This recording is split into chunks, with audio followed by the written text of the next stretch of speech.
What's going on, Colts Nation? Welcome back to another episode of Bring the Juice. Guys, just minutes away now minutes apart from the Colts' first loss of the season in the preseason game against the Buffalo Bills.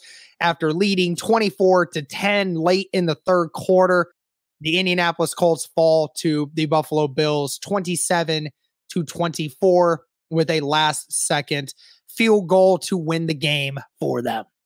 So just wanted to go ahead, guys, and basically give you a rundown of what we saw today and things of that nature. But I do want to break this off first by stating, again, this is a preseason game.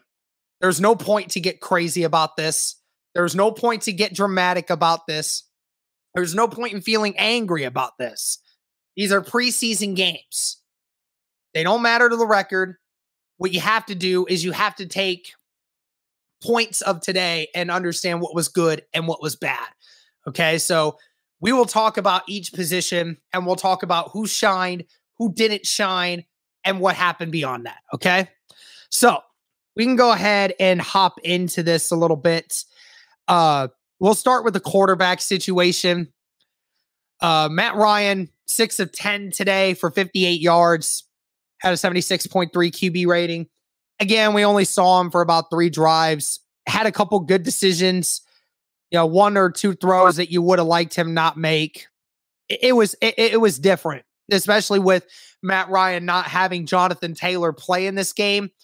The way defenses look at you when you're playing without your best offensive player, it looks different. So I'm not taking too much away from it. He looked accurate. He looked comfortable, just didn't make a lot of good throws. Big throws, I should say. Nick Foles definitely had his bad moments. He really started terrible. His first 3 passes first 3 plays ended up involving a sack and an interception as well. But finished strong in the end of it. Did have a touchdown to Tyson Williams for 15 yards. Sam Ehlinger looking like the best quarterback of the day. Sam Ehlinger looked very, very poised in that game. There were multiple times when he felt the pocket breaking down around him, which was very often, was able to make plays with his feet. And even at times when he threw a touchdown to Jacobson, ended up not only just running, but was looking down the field, which was something we normally didn't see from him the last offseason. So it was really nice to see Sam Ehlinger looking much more poised. 10 of 11 for 88 yards and 2 touchdowns in that one with a 139.6 QBR or quarterback rating. He definitely looked like the best quarterback out there. Jack Cohen, 1 of 5 for 0 yards. He did not look comfortable at all in there. Obviously, some more work to be done.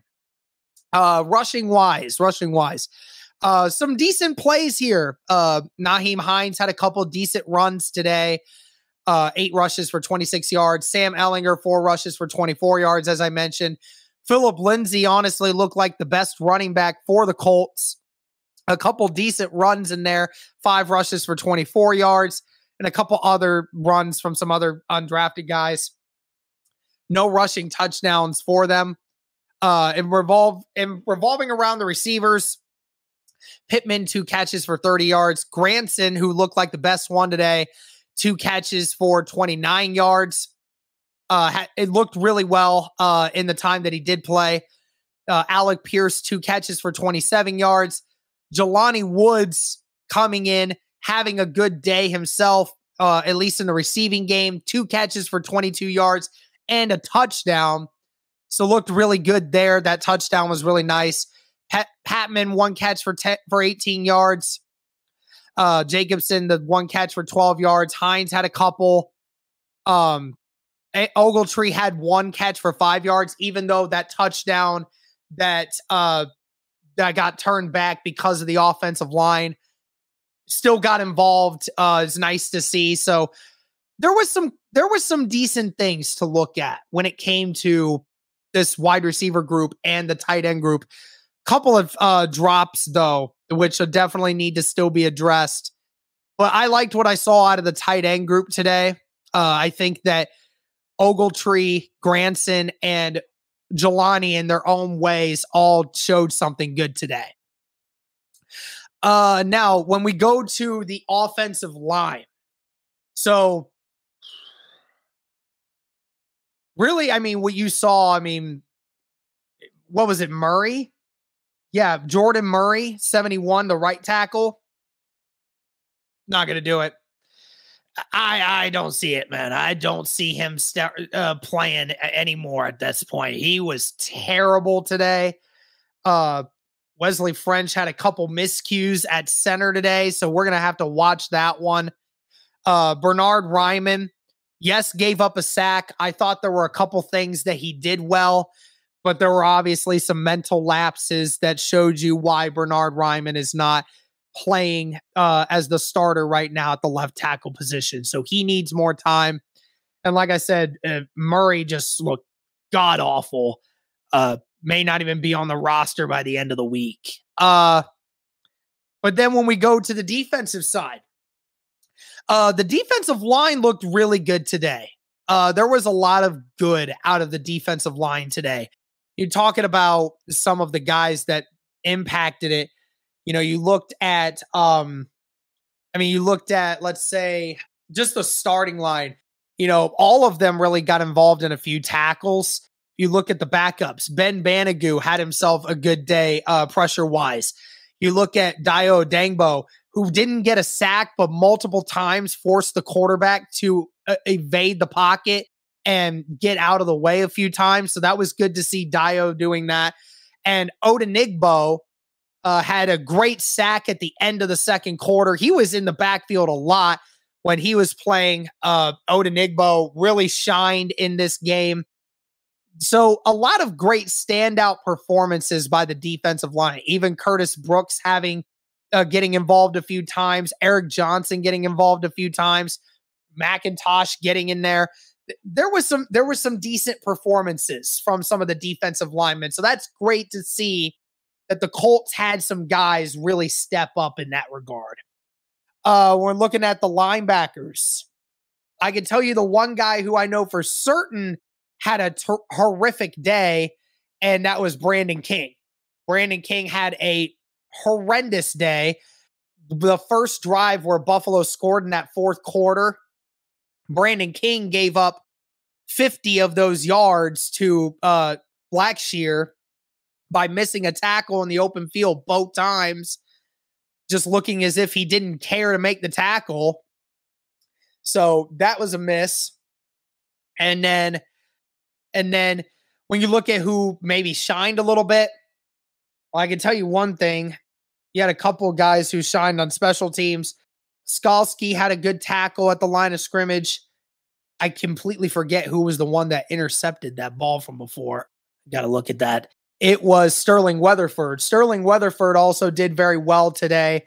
Some good stuff there from him, making that diving interception. And when you look at the forced fumbles, Bobby Okereke early had a forced fumble. Curtis Brooks had a fumble recovery. So did Isaiah Rodgers. The Colts defense itself, outside of that fourth quarter, really was lights out for the majority of the game. And then it looked as if, obviously, the third stringers come in, and then just a couple times, some really good throws by Barkley, and then ended up just going in favor of the Buffalo Bills. So really, again, guys, I'm trying not to take too much out of it. It is the first one, and some guys did well. Granson did well. I would say that Philip Lindsay did well. I would look and say Ben Banigou did well. Odenigbo did well. Dio Dangbo did well. Sterling Weatherford did well. Isaiah Rodgers obviously had the interception. Also, Isaiah Rodgers does have a concussion. Certainly hope that it's something he can come back from in the next few weeks, and then we see him before the season starts. But hopefully Isaiah Rodgers is not hurt too much. Another player that did impress early on was Nick Cross. Cross had a couple of really good tackles in this game. Dallas Flowers had the interception on the 2-point conversion for the Indianapolis Colts when they gave up that first touchdown in the fourth quarter. So as scheme-wise, from what you saw from the first string and the second string playing, the first string and second string guys really did their job well. I mean, they played lights out for Indianapolis.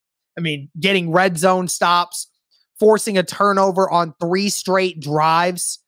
I mean, and they're doing all that without Shaquille Leonard. So that's very impressive to see that defense doing what it was doing. Again, not against Josh Allen, obviously, but they were dominating the Buffalo Bills offense in that first half and for part of the third quarter. But we obviously saw you get to the back end, you got a couple guys that are really playing bad, and then schematically that something needed to change there, and it just didn't. So take with it as you wish, but at the end of the day, Indianapolis showed some good things. They showed some bad things at a lot of different groups. Wide receiver wise, somebody's going to have to start stepping up, obviously. We didn't get to see much of the starters in the first part of it, but I felt like they could have done a lot more. But nevertheless, guys, that's going to do it for this one. Let me know what you guys thought of the first preseason game against the Buffalo Bills for the Indianapolis Colts. Thank you all so much for the continued support. And as always, guys, go Colt.